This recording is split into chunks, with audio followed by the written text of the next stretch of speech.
I used to think I was the luckiest woman alive. 25 years married to Anthony, the man who called me his heartbeat. We built a beautiful life in Atlanta, raised two amazing boys, Miles and Caleb, and filled our home with laughter, warmth, and dreams. But one morning, I found her face staring back at me from my husband's phone, my best friend Annabelle. Something inside me shattered. She was smiling in the photo, holding a child who looked disturbingly familiar. My breath froze. My hands trembled. My heart didn't just break. It bled. That night, as Anthony kissed my forehead and whispered, "You're the only woman I'll ever love," I stared at him, memorizing the face of a man who had just buried a knife in my soul. I didn't scream. I didn't confront him. I simply looked into the mirror and promised myself something. "Olivia, you will not break. You will not beg. You will make him pay, quietly, beautifully, and completely. They say revenge is bitter. But mine? Mine was going to be art. I didn't go searching for the truth.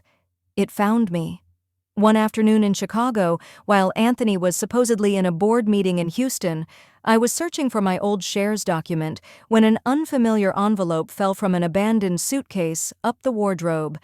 The envelope was addressed to Mr. and Mrs. Anthony Carter. Curious, I opened to see its content. Inside were school receipts with names of my best friend's children, all paid by my husband. The surname of the children? Henderson, Annabelle's last name. My pulse quickened. At first I told myself it had to be charity. He was a generous man, wasn't he? Always helping others. That's what I told myself, until I saw the DNA test report folded neatly underneath the receipts. It read, Father, Anthony Carter. Child, Liam Henderson. Probability of paternity, 99.99%. My legs gave way. I fell to the floor, clutching the papers, gasping for air as if the walls were closing in. I was godmother to Liam. I held him at his christening. I bought his first bicycle. And now the truth screamed at me. My husband had fathered my best friend's children. But that wasn't all. Beneath the DNA result was a wedding invitation. My name wasn't on it.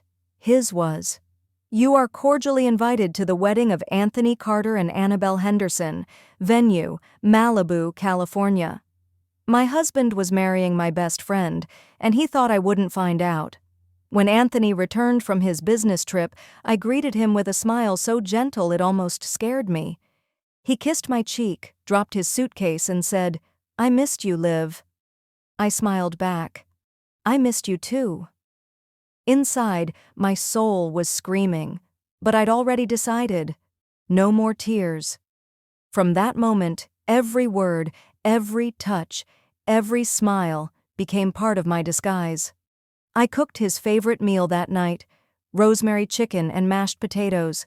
We sat at the dining table, laughing like everything was fine. When he told me he might travel to California soon for a conference, I simply nodded. California, Malibu. The lies rolled off his tongue effortlessly. After dinner, I watched him sleep, peaceful, innocent, unaware that I had copied every file from his phone that night. Messages, receipts, even voice notes. And when I found one of Annabelle's messages, my heart turned cold. I can't wait to finally be your wife, Tony. She'll never know, I whispered to myself. Oh, Annabelle, I already do. They thought they were playing a game, but what they didn't know was that I'd already started playing mine. Anthony said he was heading to California for a week-long conference. I smiled, packed his suits, and kissed him goodbye at the airport. He had no idea that the very next morning, I'd be on a flight to Malibu too, under a different name. From my hotel balcony, I could see the resort where they were planning the wedding. The place was breathtaking. White orchids, golden chairs, and a sea view that looked like a dream built on betrayal. I paid a local photographer, a quiet man named Cooper, to record everything. I need full coverage, I told him, sliding an envelope with huge cash across the table. Every angle, every smile, every vow, he nodded, no questions asked. That evening, I watched Annabelle arrive in a flowing ivory dress for a rehearsal dinner. She looked radiant, but all I could see was deceit wrapped in satin. As she laughed and clinked glasses with my husband, my phone buzzed. A message from Anthony. "Missing you already, Liv. I'll call you tonight." I stared at the screen, my lips curling into the faintest smile. "Of course, darling," I whispered. "Call me, if you can." They were walking straight into the trap, and I was the one setting the stage. Watching Annabelle laugh and giggle with my husband's hands wrapped around her waist, that night brought back so many memories, memories that once made my heart dance. There was a time Anthony couldn't go a day without calling me. He'd leave me love notes on the kitchen counter before every trip. "To my Olivia, my home, my heartbeat." He said I was his calm in the storm. I remember our 10th anniversary in New York City.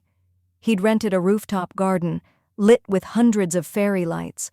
As we slow danced under the stars, he whispered, "If I die first, promise me you'll never remarry. No one could ever love you like I do," and I believed him.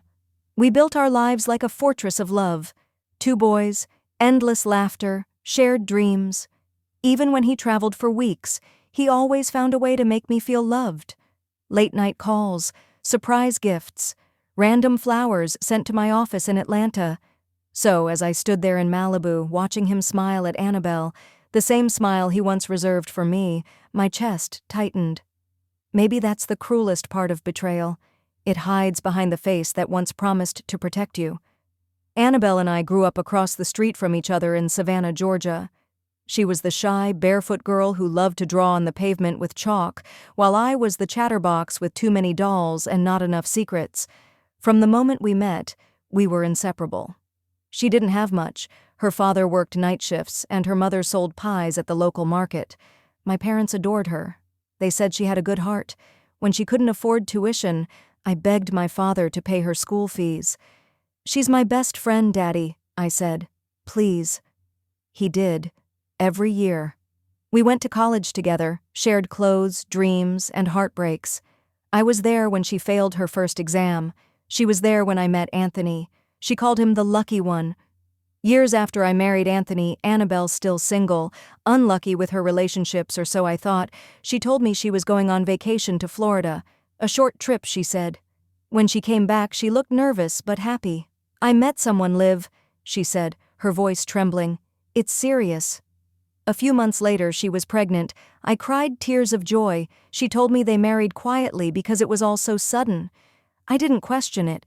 She was my sister in everything but blood. How could I have known that the man she met was the one I already called my husband? When Annabelle had her first child, she named me godmother. I remember holding baby Liam for the first time. Tiny fingers, warm skin, a heartbeat fluttering against my palm. She said her husband was working abroad and couldn't make it to the christening. I believed her. Over the years, I watched her build a family that I was proud of. Every birthday, I baked cakes. Every Christmas, I bought gifts for all 4 of her children. My boys, Miles and Caleb, called her Auntie Anne. Whenever she struggled, I was there, paying bills, buying groceries, helping with school fees. I never once complained. That's what sisters do. She'd sometimes hug me and whisper, "Liv, you're the best thing that ever happened to me." And I would smile, thinking love like ours was rare, a friendship that outlived distance, marriage, and time. Now, as I stood in Malibu, watching her hand slip into my husband's, every memory came crashing down. Every smile, every secret shared, every hug, they were weapons I had unknowingly given her. She took my kindness and turned it into a ladder, one she climbed to steal everything I had. The sky over Malibu was cruelly beautiful that morning, golden sun, gentle breeze, the kind of day love stories are made of. Only this one was built on lies. I wore sunglasses and a wide hat, seated quietly at a cafe across from the beach resort. My hired photographer, Cooper, sent me a text. "They're here." Through his camera feed, I watched Anthony in a navy suit. the same one he wore at our 20th anniversary, standing at the altar, smiling. Annabelle walked down the aisle in lace and silk, her eyes shining with that same sparkle she used to have when we were kids. As the priest began, my fingers trembled. I remembered our wedding day, 25 years ago in Atlanta, when Anthony cried while reading his vows. "You're the air I breathe, Liv. My life begins and ends with you, and now," those same lips said, "I take you, Annabelle, to be my lawful wedded wife." My throat burned, tears pressed behind my eyes, but I forced them back. Because this wasn't my heartbreak anymore. This was my evidence. As the priest pronounced them husband and wife, I whispered to myself, "And so it begins." Cooper, the photographer, slipped me a drive within the hour. Every vow, every kiss, every deceit captured in perfect detail. I took it back to my hotel room overlooking the ocean. My hands didn't shake. My breathing was calm. Too calm.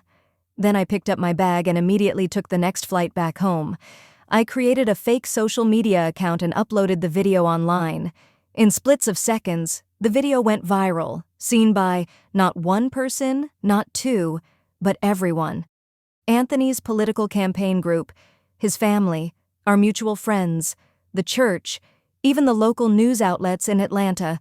Within minutes, the clip spread like wildfire, becoming the headlights of every TV station. Breaking news: businessman and political aspirant Anthony Carter secretly marries his wife's best friend. By evening, it was everywhere. On phones, TV screens, even projected on shop displays. Crowds gathered in disbelief, murmuring, gasping. Some cursed, some cried. And me? I sat on the balcony with a glass of wine, watching the sunset, listening to chaos unfold thousands of miles away. The woman they pitied was the storm they never saw coming. I felt something more than relief, something close to victory. But this was only the first act of justice. The real reckoning was yet to come.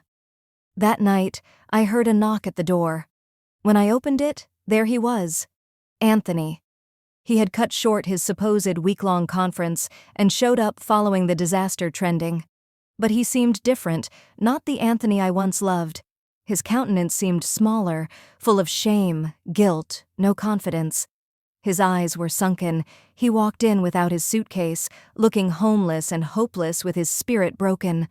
The first words that came out of his mouth was, "I can explain." "Liv," he whispered, voice trembling. "Please, we need to talk?" "I can explain." I said nothing.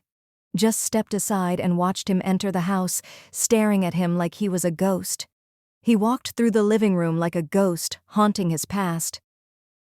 "Liv. I'm sorry. I didn't mean to hurt you. I didn't know what I was doing." He reached out to hold my hand, but I shifted a bit, still staring at him without saying anything. He looked up at me, tears streaming down his face. "I'm sorry. I don't know what I was thinking. You are my life, Liv. My anchor." "I believed that once," I replied. "Every word, every promise. But you didn't just betray a marriage, Anthony. You betrayed a lifetime." He dropped to his knees. "Please. Just say you forgive me." I looked down at him, the man who once stood above everyone, now begging for mercy. "You need to leave. I need to be left alone," I said softly. "Forgiveness isn't the same as forgetting." And as he walked out into the rain, I knew the chapter of us had finally closed. I sat on the couch quietly, reminiscing on old times, wondering what I ever did wrong. We were doing fine all these years. Our home was loving and peaceful. I did everything he wanted and more. I was a good wife. Family and friends had already started calling, and just then, she called. I almost didn't answer, but curiosity won. "Liv," her voice cracked through the phone. "I'm sorry. Please listen. I never meant for it to go this far. I was lonely, and Anthony, he made promises." I closed my eyes. Her voice, once so familiar, now felt foreign. "You had choices, Annabelle," I said softly.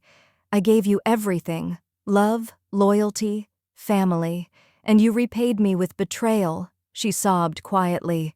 "I'm sorry." I couldn't stand her betrayal. I dropped the call. I felt pain. My heart was heavy. Tears rolled down my eyes. When the truth broke, my sons found out like everyone else, through their phones. I tried to shield them, but you can't hide a storm that large. Miles, my firstborn, didn't say a word for days. Caleb, the younger one, kept asking, "Why would Dad do that to you?" Anthony asked to see them. Against my instincts, I agreed. I watched from the porch as they stood in the garden, father and sons, 3 silhouettes under the fading Atlanta sun. "I'm sorry," Anthony said. His voice was barely a whisper. "I failed you both." Miles folded his arms. "You didn't just fail us, Dad. You embarrassed us. You hurt Mom. You destroyed the family you built." Caleb looked at him with teary eyes. "Wasn't she enough for you?" Anthony's shoulders sagged. He tried to reach for them, but Miles stepped back. "Don't," he said. "You already touched too much that didn't belong to you." I wanted to cry, but I didn't, because in that painful moment, my boys became men who understood that love without loyalty means nothing. That day, Anthony didn't just lose his family, he lost their respect. And that's a kind of punishment no court can give. Anthony Carter's name was everywhere, trending across social media, flashing on every news channel in the United States. The once respected businessman and political aspirant was now the face of bigamy, deceit, and disgrace. Activists called out for his arrest. It became a case against the state already filled in court. I couldn't stay hidden indoors. Outside our Atlanta mansion, reporters swarmed the gates. "Mrs. Carter, how long have you known? Is it true your best friend was the bride?" I stood before them in black sunglasses, trembling just enough to look human. "I'm devastated," I said softly, my voice breaking at the right places. "I had no idea." Cameras clicked. Sympathy poured in. The nation called me the betrayed wife who stood with dignity. Behind closed doors, Anthony's phone wouldn't stop ringing. Party officials, lawyers, investors, all cutting ties. Within 48 hours, he was suspended from his political bid. His brand deals collapsed, his reputation burned. Annabelle went into hiding. Her home was vandalized, her children taunted at school. The world that once adored her now spat her name like poison. I didn't lift a finger. I didn't need to. Justice was doing the heavy lifting, publicly, loudly, perfectly. But deep inside, I wasn't finished. Not yet. Because the world might forget. But I never would. Days later, I received an unexpected call from Anthony's lawyer. His voice was shaky. "Mrs. Carter, we need to talk. There are legal implications." I smiled faintly. "Of course," I said. "I'll have my lawyer call you." What Anthony didn't know was that I'd already filed my own petition. Bigamy, fraud, emotional abuse. My attorney, Eliana Brooks, was one of the best in Washington, D.C. She didn't just handle cases, she demolished reputations. She looked at me across her mahogany desk and said, "We're going to make him pay, Olivia. Not just emotionally, financially, legally, and publicly." And we did. Anthony was summoned to court. Photos from the wedding, DNA tests, receipts, every lie neatly arranged in folders. The judge's expression was stone cold as he read through the evidence. "Mr. Carter, you knowingly contracted another marriage while still legally bound to your wife of 25 years. That is a felony." Anthony couldn't speak. His political allies withdrew their support. Sponsors vanished. He used to command rooms with his confidence. Now he couldn't even look into my eyes as I walked past him in that courtroom. Anthony sat across from me in the courtroom, thinner now, his once proud shoulders slumped. His lawyer shuffled nervously through a stack of documents while mine, Eliana, spoke with the precision of a blade. "Your Honor, my client, Mrs. Olivia Carter, devoted 25 years to her husband. She raised 2 sons while he built his wealth and reputation, and now we discover he funded another family with her best friend. We demand restitution." The courtroom was silent. Even the air felt tense.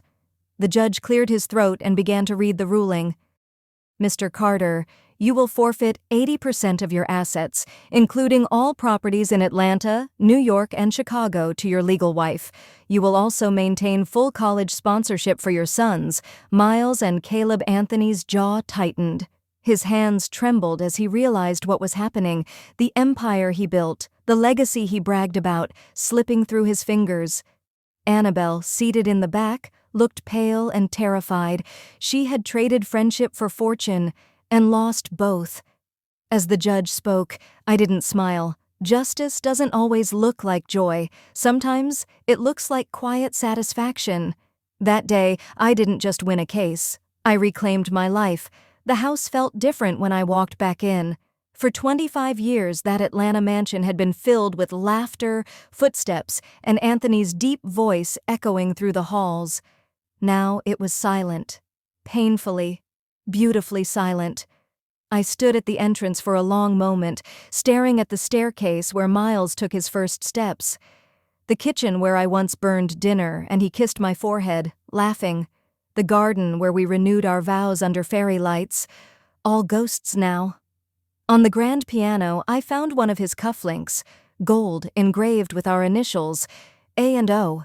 I picked it up and turned it over in my hand. The irony stung. The "and" between our names was gone now, replaced by nothing. I poured myself a glass of wine and sat by the fireplace, the rain tapping against the windows. For the first time, there were no cameras, no lawyers, no reporters, just me and my thoughts. I realized revenge hadn't healed me. Truth had. It set me free. He once said, "This house will always belong to us." He was wrong. Now it belongs to the woman he betrayed, and she's finally at peace. After the chaos, silence became my closest friend. For months I couldn't step outside without hearing whispers, "That's her, the woman he betrayed." But one morning I looked in the mirror and saw someone new staring back. Broken, yes, but unbowed.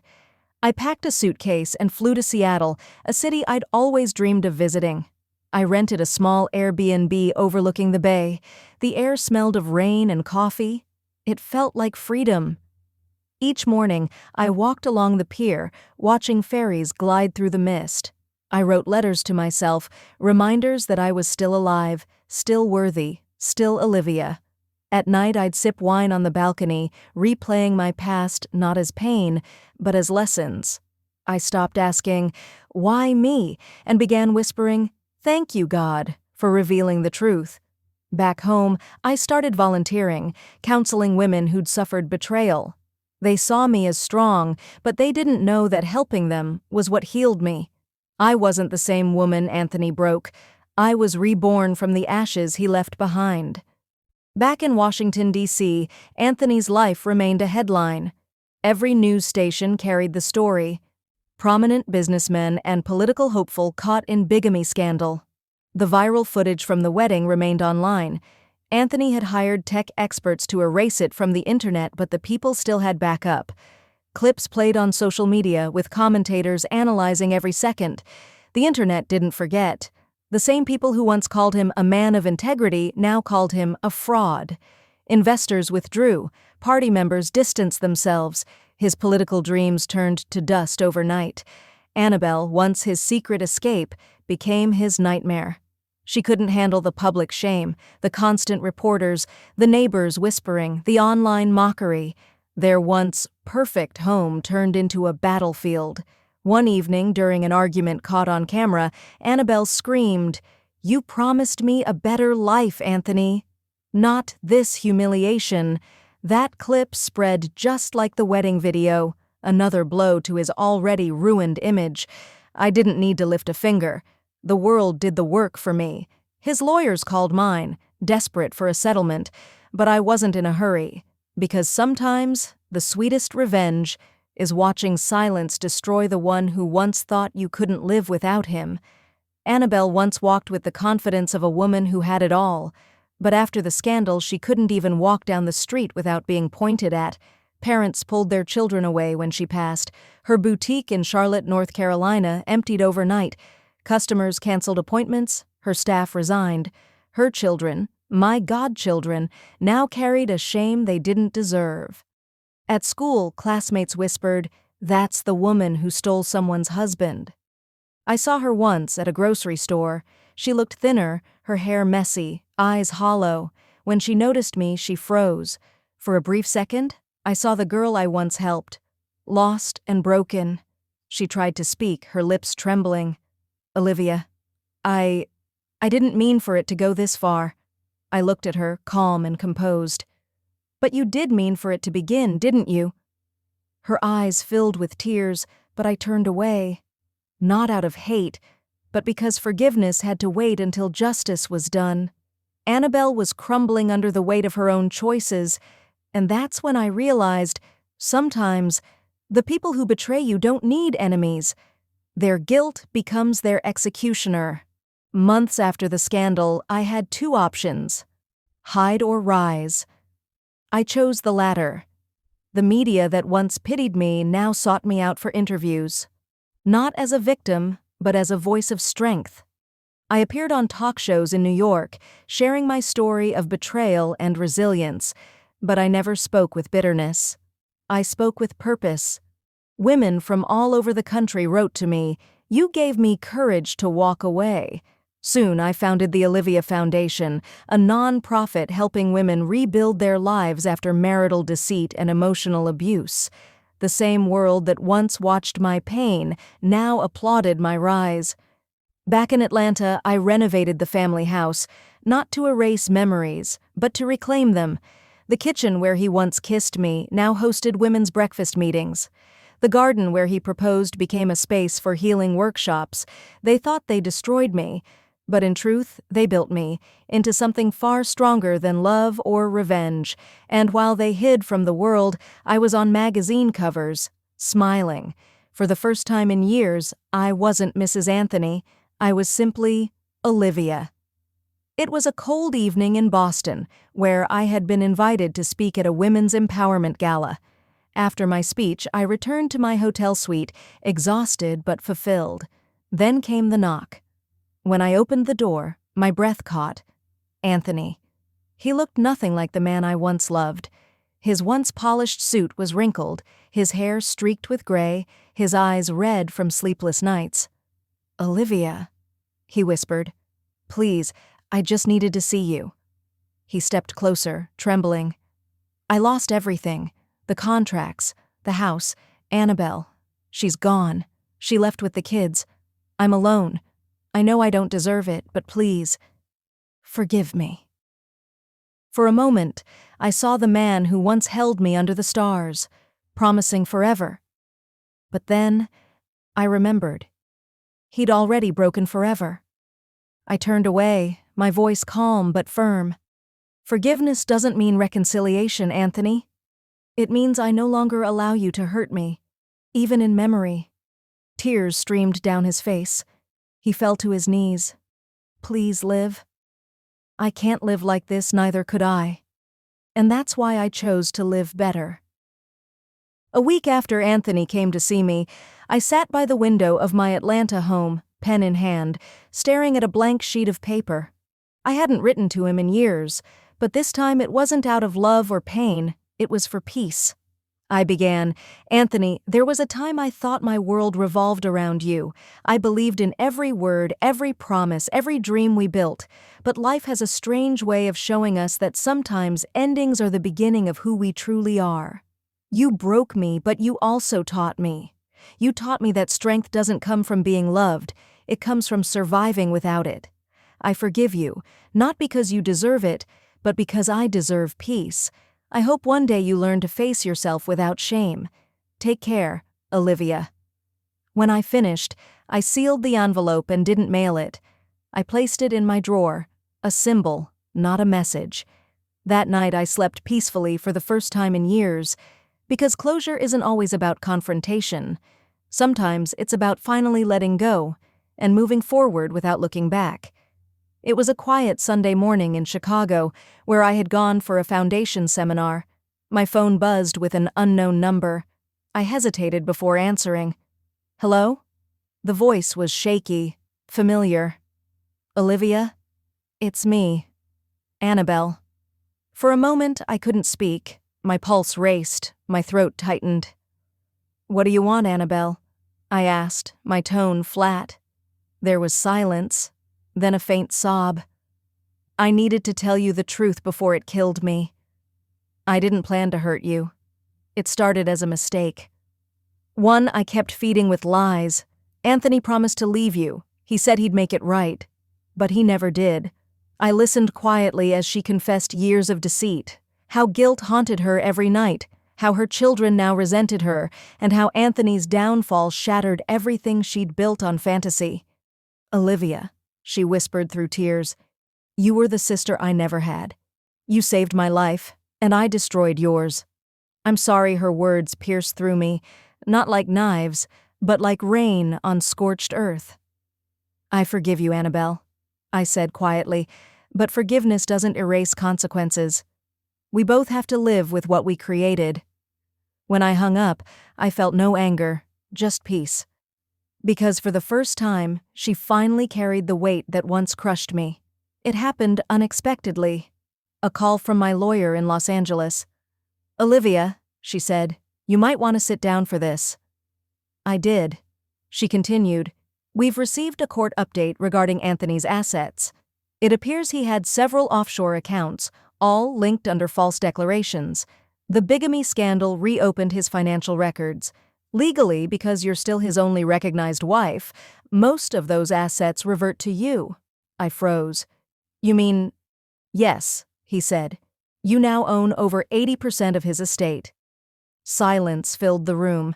The same man who'd built empires behind my back had, unknowingly, built them in my name. It wasn't revenge I sought, but truth. And truth, when it finally came, didn't scream. It whispered justice. Anthony tried to appeal, but every motion failed. Annabelle disappeared from public life, rumored to be living quietly somewhere in Oregon. As for me, I didn't celebrate. I simply smiled, grateful that time had done what anger couldn't. I used part of the money to expand the Olivia Foundation, building shelters for women across the country. The rest I invested in peace, my children, my travels, my freedom. The world saw a woman wronged, but I saw a woman reborn. It's been 5 years since the storm. The scandal that once defined me has long faded into history. Now, when people recognize me on the streets of San Francisco, they don't whisper in pity, they smile in admiration. I live quietly near the coast, surrounded by peace and sea breeze. My sons, Miles and Caleb, are grown and thriving, both strong, compassionate men who understand that real power lies in forgiveness, not fury. Anthony lives somewhere in Florida now, far from the spotlight. Once I received a letter from him, short, remorseful, handwritten. It ended with, I finally understand what I lost, Olivia. And it wasn't wealth. It was you. I didn't reply. Some stories deserve an ending, not a continuation. Life has taught me that betrayal doesn't break you. It reveals you. It shows who you are when everything falls apart. I lost a husband, a best friend, and 2 decades of illusion. But I found something far greater, myself. As I watch the sunset melt into the ocean, I raise my glass, not to revenge, but to rebirth. To truth, I whisper. To peace. To the woman I became. Do you think Olivia did well to publish the wedding video public? What would you have done if you were in her place? Thanks for watching today's story. If this touched your heart, please like, subscribe, and share. More untold stories awaits, only on The Vengeful Diaries.